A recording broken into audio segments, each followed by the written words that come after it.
Hi అండి. ఎలా ఉన్నారు అందరూ? మేమైతే మస్తున్నాంలే. ఇదిగోండి ఇదైతే మా తోటలోని కాకరకాయ. ఇది మేము చూడకుండా ఉండడం వల్ల పండిపోయింది. దీన్ని మేమిప్పుడు నాటుదాం అనుకుంటున్నాం. చూడండి లోపల ఎంత రెడ్డిష్‌గా భలే ఉంది కదా!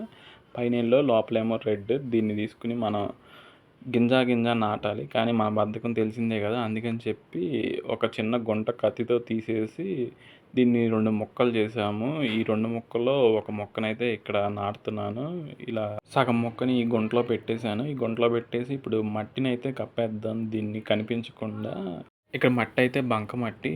అందుకని ఇలా సుద్దలుగా ఉంటది. ఆ మట్టిని నేను దీని నిండా కవర్ చేసేసాను. కవర్ చేసినాక మనం రెండో ముక్క అయితే ఉంది కదా! దాన్ని కూడా నాటడానికి నేను ఈ కత్తితో ఇంకొక గుంట తీశాను. గుంట తక్కువ లోతు తీస్తే సరిపోద్ది. ఈ గుంటలో మనం ఇదిగో చూడండి రెండో హాఫ్‌ని కూడా నాటేశాను. నాటినాక దీన్ని కూడా మట్టితో కంప్లీట్‌గా కవర్ చేసేయాలి. కవర్ చేసినాక మనం కొంచెం వాటర్ పోస్తే సరిపోద్ది. ఇదిగోండి వాటర్‌ని పోసాను.